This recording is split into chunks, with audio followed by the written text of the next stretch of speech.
अब तक आपने सुना कि चंदर और बिंती के बीच में काफ़ी बहस होती है। उसके बाद वो दोनों एक दूसरे से बातें करना भी बंद कर देते हैं और इन सब के बाद बिंती और डॉक्टर शुक्ला गांव चले जाते हैं बिंती की शादी के लिए। और इसी बीच में पम्मी लौट आती है और पम्मी और चंदर के बीच में नज़दीकियाँ काफ़ी बढ़ने लगती हैं। अब आगे की कहानी सुनिए। एक दिन रात को जब वो लौटा तो देखा कि अपनी कार आ गई।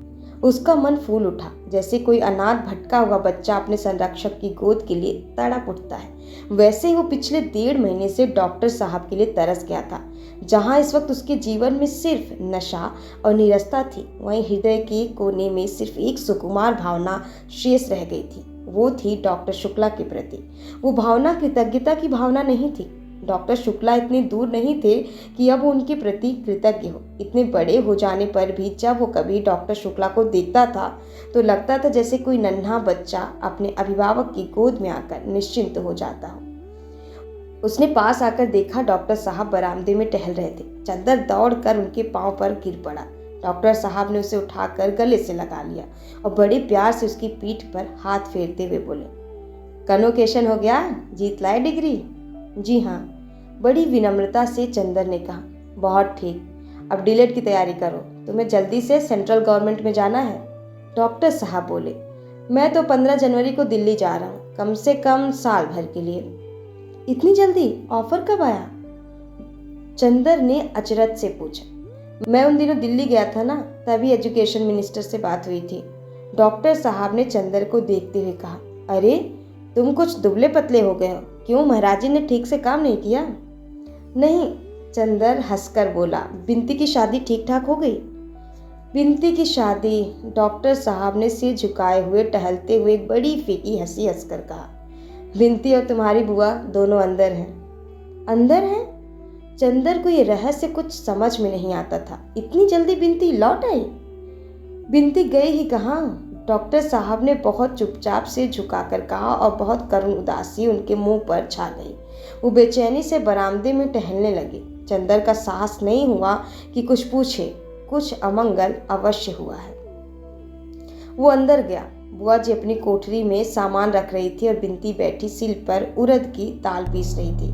बिंती ने चंदर को देखा, दाल में सने हुए हाथ जोड़कर प्रणाम किया, सिर को आंचल से ढककर चुपचाप दाल पीसने लगी। कुछ बोली नहीं। चंदर ने प्रणाम किया और जाकर बुआ के पैर छूले। अरे चंदर हो, आओ बेटवा, हम तो लुट गए। और बुआ वहीं देहरी पर सिर थामकर बैठ गई। क्या हुआ बुआ जी? होता का भैया, जौने बदा रहा भाग में वो ही भवा। अब बुआ अपनी धोती से आंसू पोंछ कर बोली, ये हमारी छाती पर मूंग दरे के लिए बदी रही तौन जमी है। भगवान कौनों कैसे कलंकनी बिटिया ना दे। 3 भावरी के बाद बारात उठ गई भैया, हमार तो कुल डूब गवा। अब बुआ जी ने उच्च स्वर में रुदन किया। बिंती ने चुपचाप हाथ धोए और उठकर छत पर चली गई। चुप रहो, अब रोए के काहे जीव हलकान करत हो। गुणवंती बिटिया बाय हजारा नाय के बिटिया के लिए गोड़े गिरी हैं। अपना एकांत होके बैठो। महाराजिन ने पूरी उतारते हुए कहा। आखिर बात क्या हुई महाराजिन? चंदर ने पूछा। महाराजिन ने जो बताया उससे पता लगा कि लड़के वाले बहुत ही संकीर्ण मना अस्वार्थी थे। पहले मालूम हुआ कि लड़का उन्होंने ग्रेजुएट बताया था, वो था इंटर फेल। फिर दरवाजे पर झगड़ा किया उन्होंने। डॉक्टर साहब बहुत बिगड़ गए। अंत में मड़वे में लोगों ने देखा कि लड़के के बाएं हाथ की उंगलियां गायब है। डॉक्टर साहब इस बात पर बिगड़े और उन्होंने मड़वे से बिंती को उठवा दिया। फिर बहुत लड़ाई हुई, लाठी तक चलाने की नौबत आ गई। जैसे तैसे झगड़ा निपटा। 3 भवरों के बाद ब्याह टूट गया। अब बताओ भैया, सहसा बुआ आंसू पोंछकर गरज उठी, ये इन्हें का जनी का होई गवा रहन, इनकी मती मारी गई रही। गुस्से में आके बिंती को उठवा लिहिन। अब हम इतनी बड़ी बिटिया लेके कहाँ जाए? अब हमारी बिरादरी में कौन पूछिए का? इतना पढ़ लिख के इन्हें का सूझा? अरे लड़की वाले हमेशा दब के चले हैं। अरे तो क्या आग बंद कर लेते? लंगड़े लूड़े लड़के से कैसे ब्याह कर देते? तुम भी बुआ गजब करती हो। चंदर बोला, भैया जेका भाग में लंगड़ा लूला बदा हुई ओके वही मिली। लड़कियन को निबाह करे के चाहे कि शकल देखे चाहे। अब बहन ब्याह के बाद कौनों के हाथ गोड़ टूट जाए तो औरत अपने आदमी को छोड़ के गली गली की हाड़ी चाटे। हम रहे तो जब बिंती 3 बरस की हुई गई तब उनकी शकल उजेले में देखे रहे। जैसा भाग में रहा तैसा होता। चंदन ने विचित्र हृदयहीन तर्क को सुना और आश्चर्य से बुआ की ओर देखने लगा। अब कहते हैं कि बिनती को पढ़ोबे ब्याह न करबे, रही सही इज्जत भी बेच रहे हैं, हमार तो किस्मत फूट गई। और वे फिर से रोने लगे। पैदा होते काहे नहीं मर गई, कुलपोरनी कुलच्छनी अभागिन। सहसा बिनती छत से उतरी और आंगन में आकर खड़ी हो गई। उसकी आंखों में आग भरी थी। बस करो माँ जी, वो चीख कर बोली। बहुत सुन लिया मैंने, अब और बर्दाश्त नहीं होता। तुम्हारे कोसने से अब तक नहीं मरी, न मरूंगी। अब मैं सुनूंगी नहीं, मैं साफ कह देती हूँ। तुम्हें मेरी शक्ल अच्छी नहीं लगती तो जाओ तीर्थ यात्रा में, अपना परलोक सुधारो, भगवान का भजन करो, समझी कि नहीं। चंदन ने ताज्जुब से बिनती की ओर देखा। वो वही बिनती है जो माँ जी की जरा जरा सी बात से लिपट कर रोया करती थी। बिनती का चेहरा तमतमाया हुआ था और गुस्से से बदन कांप रहा था। बुआ उछलकर खड़ी हो गई और दुगनी चीख कर बोली, अब बहुत जबान चली लगी है। कौन है तोरजे के बल पे चमक दिखावत है? हम काट के धर देबे तो के बताए देत है मुझा उसी। ऐसे ना होती तो काहे दिन देखे पड़त, उन्हें तो खा गई, हमहू खा ले। अपना मुंह पीट कर बुआ बोली, तुम इतनी मीठी नहीं हो माँ जी कि तुम्हें खा लूं। बिनती ने फिर तड़प कर जवाब दिया। चंदा स्तब्ध हो गया। ये बिनती पागल हो गई है, अपनी माँ को ये क्या कह रही है। छी बिनती, पागल हो गई हो क्या? चलो उधर, चंदर ने डांट कर कहा। चुप रहो चंदर, हम भी आदमी हैं, हमने जितना बर्दाश्त किया है हम ही जानते हैं। हम क्यों बर्दाश्त करें, और तुमसे क्या मतलब? तुम कौन होते हो हमारे बीच में बोलने वाले? क्या है ये सब? तुम लोग पागल हो गए हो क्या? बिनती, ये क्या हो रहा है? सहसा डॉक्टर साहब ने आकर कहा। बिनती दौड़कर डॉक्टर साहब से लिपट गई और रोकर बोली, मामा जी मुझे दीदी के पास भेज दीजिए, मैं यहाँ नहीं रहूँगी। अच्छा बेटी, अच्छा जाओ चंदर, डॉक्टर साहब ने कहा।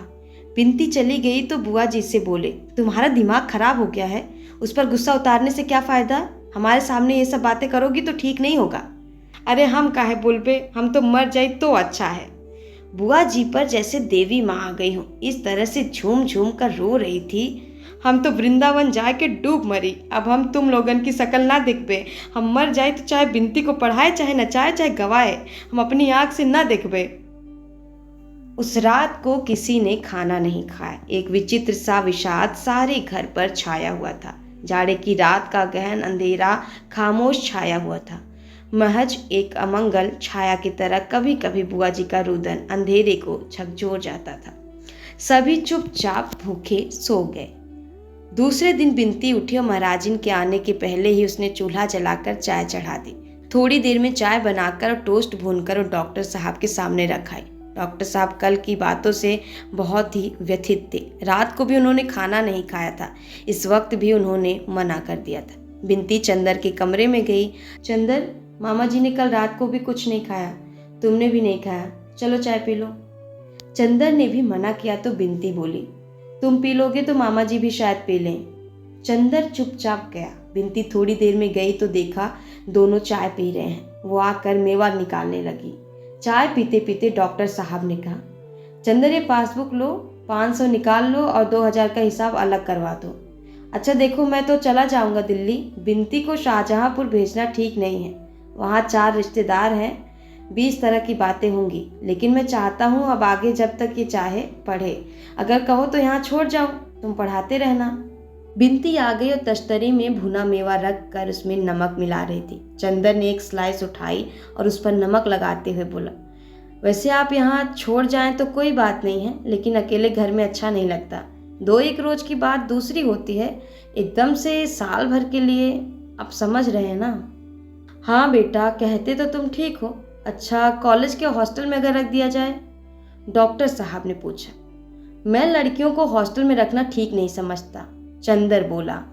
घर के वातावरण और वहाँ के वातावरण में बहुत अंतर होता है। हाँ ये भी ठीक है। अच्छा तो इस साल मैं इसे दिल्ली लिए जा रहा हूँ, अगले साल देखा जाएगा। चंदर, इस महीने भर में मेरा सारा विश्वास हिल गया। सुधा का विवाह कितनी अच्छी जगह किया, मगर सुधा पीली पड़ गई है। कितना दुख हुआ देखकर, और बिनती के साथ ये हुआ। सचमुच ये जाति, विवाह, सभी परंपराएं बहुत ही बुरी हैं, बुरी तरह सड़ गई हैं।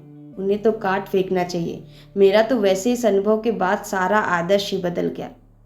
चंदर बहुत अचरज से डॉक्टर साहब की ओर देखने लगा। यही जगह थी। इसी तरह बैठकर डॉक्टर साहब ने जाति बिरादरी, विवाह आदि सामाजिक परंपराओं की कितनी प्रशंसा की थी। जिंदगी की लहरों ने हर एक को 10 महीने में कहां से कहां लाकर पटक दिया है। डॉक्टर साहब कहते गए, हम लोग जिंदगी से दूर रहकर सोचते हैं कि हमारी सामाजिक संस्थाएं स्वर्ग हैं। ये तो जब उसमें धंसो तब उसकी गंदगी मालूम होती है।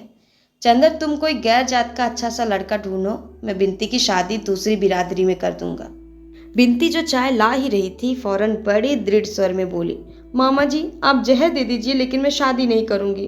क्या आपको मेरी दृढ़ता पर विश्वास नहीं? क्यों नहीं बेटी? अच्छा, जब तक तेरी इच्छा हो पढ़। दूसरे दिन डॉक्टर साहब ने बुआ जी को बुलाया और रुपए दे दिए। लो, ये 500 पहले खर्च के हैं और 2000 में तुम्हें धीरे धीरे मिलता जाएगा। 2-3 दिन के अंदर बुआ ने जाने की सारी तैयारी कर ली, लेकिन 3 दिन तक बराबर रोती रही। उनके आंसू थमे नहीं। बिनती चुप थी, वो कुछ भी नहीं बोली थी। चौथे दिन जब वो सामान मोटर पर रखवा चुकी तो उन्होंने चंदर से बिनती को बुलवाया। बिनती आई तो उन्होंने उसे गले से लगा लिया और बेहद रोई। लेकिन डॉक्टर साहब को देखते ही फिर बोल उठी, हमारी लड़की का दिमाग तुम्हें बिगाड़े हो। दुनिया में भाई वापन ना होते, अपनी लड़की तो बिया दिए, हमारी लड़की। फिर बिनती को लिपटा कर रोने लगी। चंदर चुपचाप खड़ा सोच रहा था। अभी तक बिनती खराब थी, अब डॉक्टर साहब खराब हो गए। बुआ ने रुपए संभाल कर रख लिए और मोटर पर बैठ गई। समस्त लांछनों के बावजूद डॉक्टर साहब उन्हें पहुंचाने स्टेशन तक गए। बिनती बहुत ही चुप हो गई थी। वो किसी से कुछ नहीं बोलती और चुपचाप काम किया करती थी। जब काम से फुर्सत पा लेती तो सुधा के कमरे में जाकर लेट जाती और जाने क्या सोचा करती। चंदर को बड़ा ताजुब होता था बिनती को देखकर।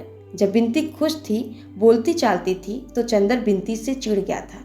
लेकिन बिनती के जीवन का ये नया रूप देखकर पहले की सभी बातें भूल गया और उससे फिर बात करने की कोशिश करने लगा। लेकिन बिनती ज्यादा बोलती ही नहीं। एक दिन दोपहर को चंदर यूनिवर्सिटी से लौट कर आया और उसने रेडियो खोल दिया। बिनती एक तश्तरी में अमरूद काट कर ले आई और रख कर जाने लगी। सुनो बिनती, क्या तुमने मुझे माफ नहीं किया? मैं कितना व्यथित हूँ। बिनती, अगर तुमको भूल से कुछ कह दिया तो तुम उसका इतना बुरा मान गई कि 2-3 महीने बाद भी नहीं भूली। नहीं, बुरा मानने की क्या बात है चंदर। बिनती एक फीकी हंसी हंसकर बोली, आखिर नारी का भी एक स्वाभिमान है। मुझे माँ बचपन से कुचलती रही, मैंने तुम्हें दीदी से बढ़कर माना।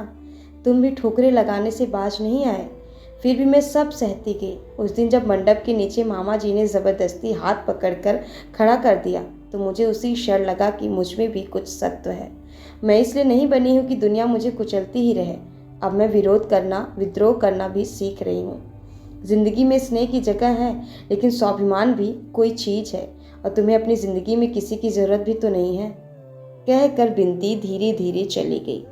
अपमान से चंदर का चेहरा काला पड़ गया। उसने रेडियो बंद कर दिया और तश्तरी उठाकर नीचे रख दी और बिना कपड़े बदले पम्मी के यहाँ चल दिया। मनुष्य का एक स्वभाव होता है, जब वो दूसरे पर दया करता है तो वो चाहता है कि याचक पूरी तरह विनम्र होकर उसे स्वीकार करे। अगर याचक दान लेने में कभी भी स्वाभिमान दिखलाता है तो आदमी अपनी दान वृत्ति और दया भाव भूलकर निशंसता से उसके स्वाभिमान को कुचलने में व्यस्त हो जाता है। आज हफ्तों बाद चंदर के मन में बिनती के लिए कुछ स्नेह, कुछ दया जागी थी। बिनती को उदास मौन देखकर, लेकिन बिनती के स्वाभिमान भरे उत्तर ने फिर उसके मन का सोया हुआ सांप जगा दिया था। वो इस स्वाभिमान को तोड़ कर रहेगा, उसने सोचा।